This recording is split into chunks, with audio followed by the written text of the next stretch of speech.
Hello everyone, कैसे हैं आप सभी लोग। आज हम अर्थमेटिक प्रोग्रेशन का पार्ट 2 करेंगे, जिसमें हम बहुत ही अच्छे तो कुछ क्वेश्चंस देखेंगे। तो चलिए शुरू करते हैं। एपी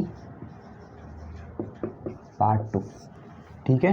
यहाँ पर हम अर्थमेटिक प्रोग्रेशन के बहुत ही अच्छे क्वेश्चंस देखेंगे और उम्मीद करता हूँ आपको पार्ट 1 बहुत अच्छा लगा होगा, आप उसे पसंद करेंगे। अगर आपने पार्ट 1 नहीं देखा है तो पहले आप जाके पार्ट 1 देखें। पार्ट 1 में हमने पढ़ा था कि Tn is equal to a plus n minus 1 D. ये हमने पढ़ा था कि अगर एक AP है T1, T2, T3 तो उसका nth टर्म किसी भी नंबर का टर्म निकालने के लिए हमें उसका फर्स्ट टर्म चाहिए पड़ता, कौन से नंबर का टर्म निकालना है वो नंबर और कॉमन डिफरेंस, ठीक है। ये तीन चीज़ें चाहिए पड़ती हैं इस फॉर्मूले के लिए। हमने ये बहुत अच्छे से पिछली वीडियो में पढ़ा है और थोड़े बहुत सम्स भी किए हैं। अब हम इस वीडियो को आगे बढ़ाएंगे और कुछ अच्छे सम्स करेंगे, ठीक है।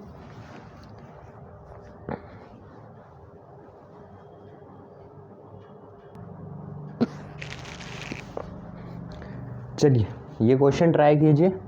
If 8 times the 8th term of an AP is equal to 15 times the 15th term, find the 23rd term of that AP।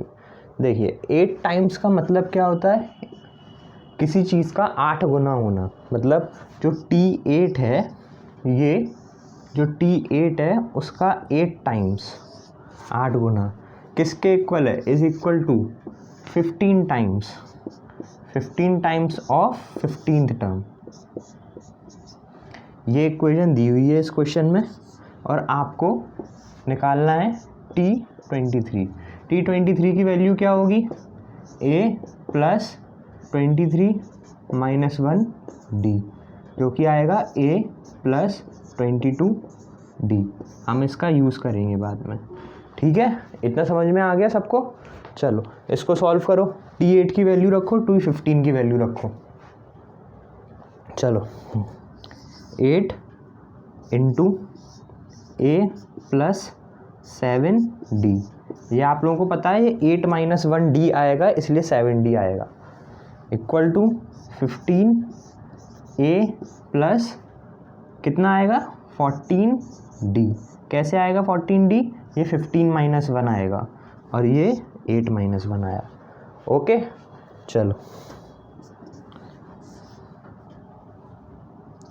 8a plus 56d, ये 8 का अंदर मल्टीप्लाई हो गया है इस क्वेश्चन में। 15a प्लस 15 4 ज़ा 60, 15 1 ज़ा 15 और ये 210d। आ गया सबको समझ में।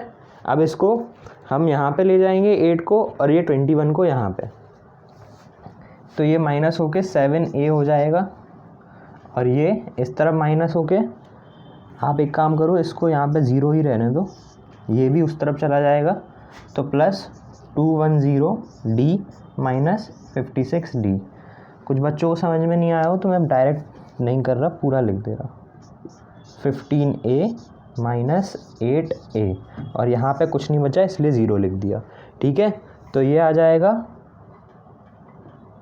7a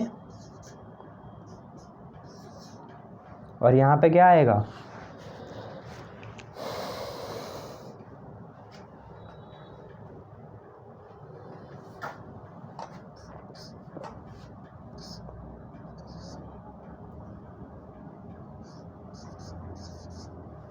154d। ओके ठीक है। अब ये देखिए यहाँ पे हम 7 कॉमन ले रहे हैं, इसमें कॉमन लेना आता है सबको। 9th में फैक्टराइजेशन पढ़ा होगा सबने, पढ़ा था? नहीं पढ़ा था तो देख लो। इसमें ये 7 इंटू a है, यहाँ पे 7 इंटू 22 है। ये नहीं दिख रहा तो फिर भी 7 से डिवाइड करो, 7 2 ज़ा 14 बचा 1, 7 2 ज़ा 14, तो ये 7 दोनों में से कॉमन आ जाएगा।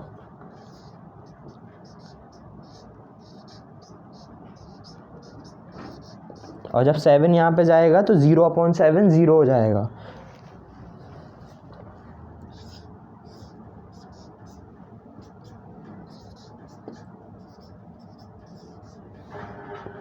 तो इसको आगे जब सॉल्व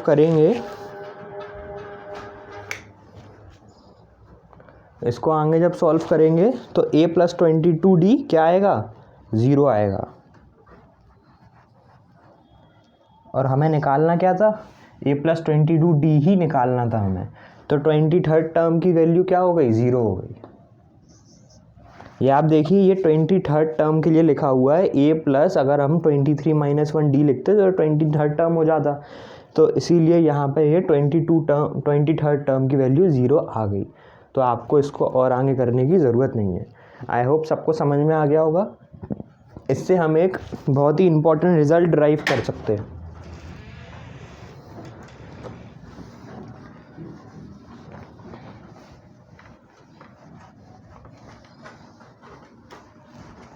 देखो क्या रिजल्ट आएगा इससे, ये आपको बहुत काम में आएगा। देखिए 8 times the 8 term T8, 15 times the 15 term, ठीक है।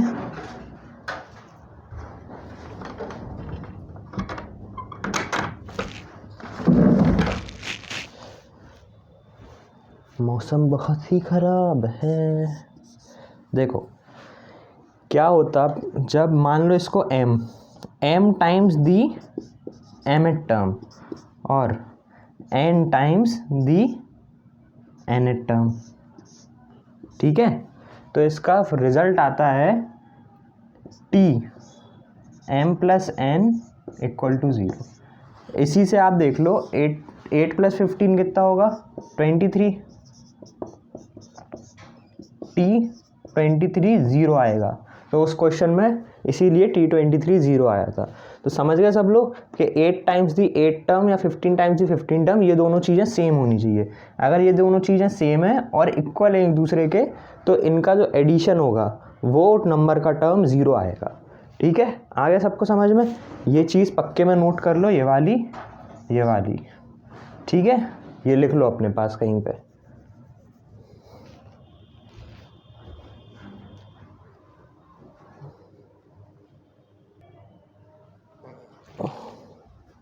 चलिए देखिए दूसरा क्वेश्चन। इस क्वेश्चन में ये बोल रहे हैं कि हमें वो सारे नंबर्स बताने, कितने नंबर्स हैं, कितने नेचुरल नंबर्स हैं, कहाँ से कहाँ तक, 20 से 80 तक, ठीक है। लेकिन कंडीशन है वो डिविजिबल होने चाहिए 3 से, ठीक है। आइए 23 से डिविजिबल नहीं है, 20 के बाद 21 3 से डिविजिबल है, ठीक है। 3 7 जा 21 होता, तो 3 से डिविजिबल है 21।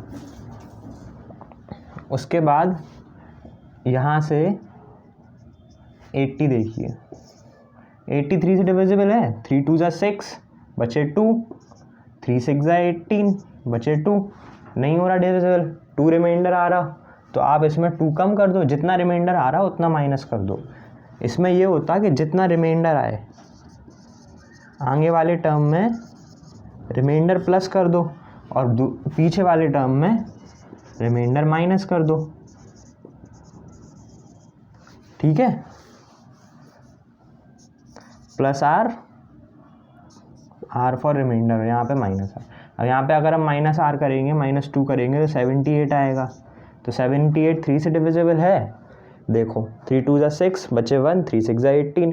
अगर आपको डिवाइड करने में दिक्कत हो रही 3 से डिविजिबिलिटी चेक करनी, तो इन दोनों का सम करो, 8 और 7 15, 15 3 से डिविजिबल है तो ये भी 15 से डिविजिबल हो जाएगा, 3 से डिविजिबल हो जाएगा, ठीक है। जैसे ये देखो 2 और 1 3, 3/3 होता है डिविजिबल, तो 21 भी है, ठीक है। तो यहाँ से अपन को 78 टर्म मिल गया, 78 तक जाना अपन को, ठीक है। 21 के बाद अगला टर्म क्या आएगा, देखो 3 से डिविजिबिलिटी है तो कॉमन डिफरेंस यहाँ पे 3 हो जाएगा, ठीक है। 21 के बाद क्या आएगा, 24, ठीक है। अगर आपको कॉमन डिफरेंस पता है और ए पता है तो 78 टर्म वाले का नंबर देख लो कि कितने नंबर पे 78 है, तो आपको पता चल जाएगा कि ए पी के कितने नंबर हैं और कितने नेचुरल नंबर हैं।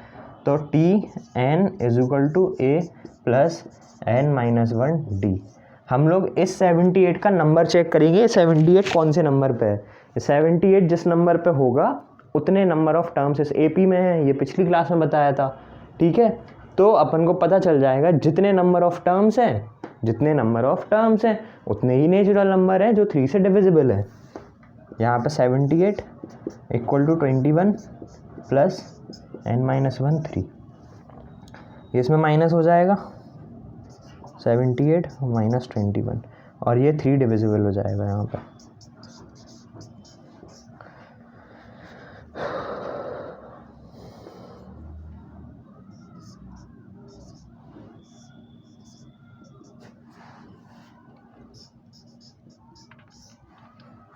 थ्री 1 ज़ा 3, 3 9 ज़ा 27 इक्वल टू n-1। तो n की वैल्यू आ गई 19 प्लस 1 इक्वल टू 20, ठीक है। तो यहाँ पे n की वैल्यू क्या आई 20, तो 20 नेचुरल नंबर्स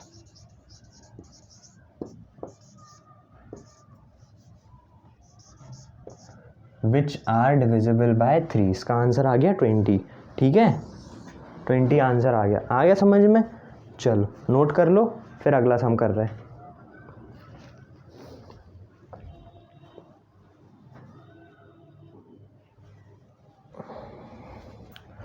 चलो आओ दूसरा क्वेश्चन देखें। How many whole numbers each divisible by 7 are between 200 and 500। तो अपन को चेक करना 200 से 500 तक ऐसे कितने नंबर हैं जो 7 से डिविजिबल है। चलो पहला नंबर देखो, पहला नंबर होगा 7 2 ज़ा 14, इसको डिवाइड करेंगे 7 से, 7 2 ज़ा 14, ठीक है, बचे 6, 7 8 ज़ा 56, बचा 4। तो हमने तुम्हें क्या बताया था, बस रिमाइंडर इस तरफ ऐड कर दो तो पहला नंबर मिल जाएगा। 200 में 4 ऐड करेंगे, क्या आएगा 204, पहला नंबर ये हो गया। डिवाइड करके देखना तो देख लो, 7 2 ज़ा 14 बचे 7 2 ज़ा 14 बचे 6, तो डिवाइड ही नहीं हो रहा, एक मिनट।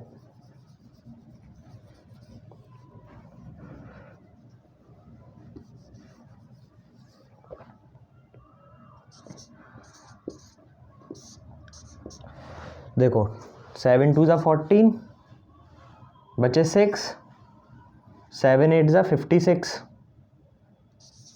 बचा 4, ठीक है। तो यहाँ पे 4 बच गया, तो हमें इसको 7 से डिविजिबल करने के लिए 3 और जोड़ना पड़ेगा, 3 और जोड़ना पड़ेगा इसमें, ठीक है, 3 और जोड़ना पड़ेगा। तो ये 203 होगा 7 से डिविजिबल, ठीक है।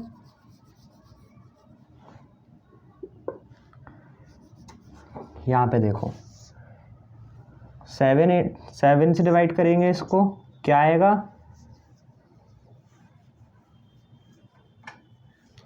7 7 ज़ा 49 बचा 1, 7 1 ज़ा 7 बचे 3, यहाँ पे 3 रिमाइंडर आया, तो इसको 3 को डायरेक्ट माइनस कर दो 497, ठीक है। तो ये 71 से डिविजिबल हो जाएगा, ओके। यहाँ पर रिमाइंडर अपन माइनस करेंगे, पिछले क्वेश्चन में करेक्शन कर लेना, यहाँ पे रिमाइंडर प्लस नहीं करेंगे, यहाँ पे नंबर जो ये नंबर है उसमें से जो रिमाइंडर माइनस करोगे वो प्लस करेंगे यहाँ पे, ठीक है। ऐसा इसलिए होता है कि 4 तो रिमाइंडर आ ही गया यहाँ पे, अब अगर 3 और ऐड कर दोगे तो एक 7 यहाँ पे पूरा बन जाएगा ना, इसलिए फिर रिमाइंडर नहीं आएगा, ठीक है। चलो 203 से 497 तक चेक करेंगे।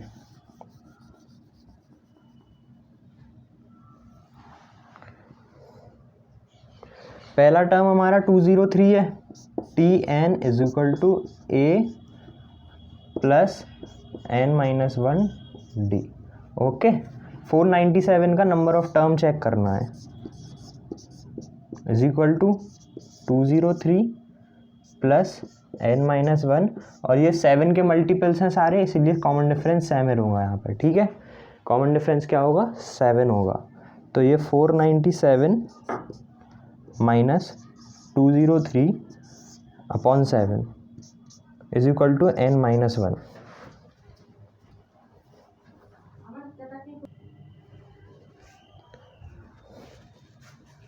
इसको माइनस करेंगे इसमें से,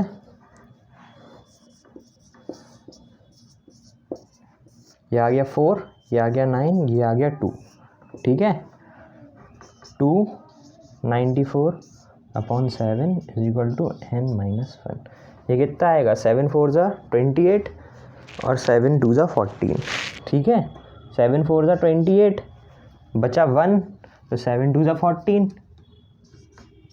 42 is equal to n-1। n की वैल्यू हो गई आपकी 43। कैसे हो गई 43? 42 + 1 हो गया, ठीक है। तो यहाँ पे 43 नंबर्स आर डिविजिबल बाय 7,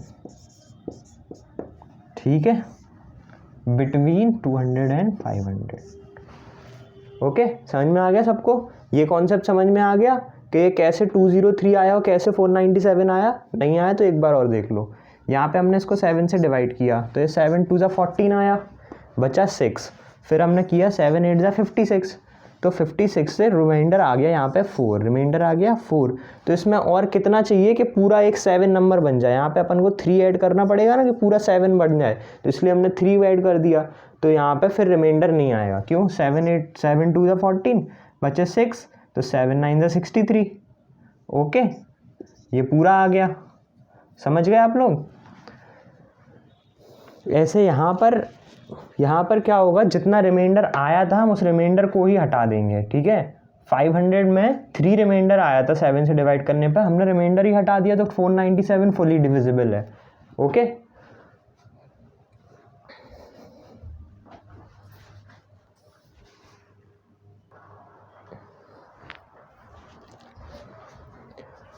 चलिए इस क्वेश्चन को देखिए, काफ़ी इजी क्वेश्चन है, आप लोग ट्राई कीजिए एक बार, पहले खुद से ट्राई कीजिए फिर आगे देखिए। चलिए यहाँ पे एक एपी दी हुई है 4 11 18 25, तो इसका कॉमन डिफरेंस निकालो। कॉमन डिफरेंस होता है T2 - T1, क्या होता है 11 - 4, 11 - 4, 4 - 11 नहीं, 11 - 4, 4 - 11 नहीं, ठीक है। तो ये क्या आएगा, 7 आएगा। तो कॉमन डिफरेंस 7 आ गया अपना। ए की वैल्यू अपन को 4 दी है, ए फॉर फर्स्ट टर्म। तो ये निकालना है कि विच term of an AP is 42 more than it's 25 term, मतलब कौन सा टर्म है टी एन की वैल्यू, कौन से टर्म की वैल्यू 42 + T25 है, ठीक है। तो एन की वैल्यू निकालनी है इस इक्वेशन में। ये आपको समझ में आ गया? मोर देन की जगह पे हमने प्लस लगाया है। मोर देन कैसे, मोर देन किस चीज़ से मोर देन? T25 से। T25 में 44 ऐड करेंगे तो Tn आ जाएगा, जिसकी वैल्यू निकालनी है। Which term of n AP, कौन सा टर्म AP का 42 ज़्यादा है, 42 ज़्यादा है 25 टर्म से, ठीक है। वैल्यू रख दो सबकी। इसकी वैल्यू क्या आएगी, A + n-1 D, इसकी वैल्यू तो यही होती, ठीक है। ये 42 और ये A + 24D, समझ गए 24 कैसे आया? n-1 मतलब 25 - 1, ठीक है। और 24D, अब देखो ये A से ये वाला A कैंसिल हो जाएगा आमने सामने। अगर आपको नहीं हो रहा तो इसको इस तरफ करो, A - A + n-1D is equal to 42 + 24D। ये कैंसिल हो गया। D की वैल्यू क्या है इसमें? D की वैल्यू ये देखो 7 है, D की वैल्यू 7 है। तो n-1 यहाँ पे 7 रखा is equal to 42 + 24 × 7। n-1 × 7 equal to 7 4 ज़ा 28, 7 2 ज़ा 14 और 2 16 + 42, ठीक है। अब ये देखो गौर से, यहाँ पे 7 × में है, मल्टीप्लाई में है, तो उस तरफ जाके डिवाइड में हो जाएगा। अब देखो बेटा, जब भी डिवाइड में जाता पूरे के साथ डिवाइड में जाता, ठीक है, पूरे के साथ डिवाइड में जाता। तो इसको लिख देंगे फिर भी 8 और 2 10, ये 210 इसको प्लस करने पे आया, ठीक है। और यहाँ पे 7 डिवाइड में आ जाएगा इक्वल टू n-1। ठीक है, ये 30 आएगा, 7 3 21 होता, 7 3 21 और 0।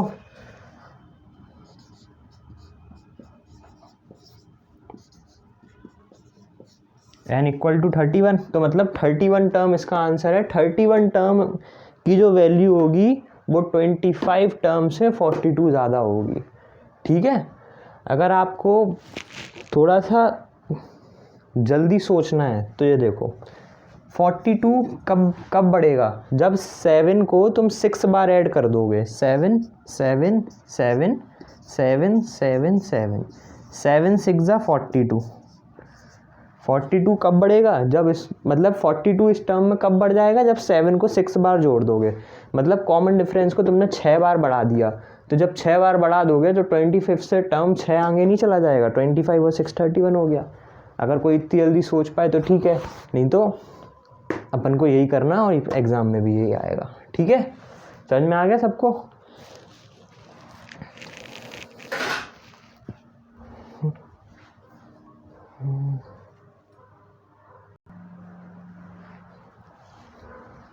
तो आज की वीडियो हम यही एंड करते हैं।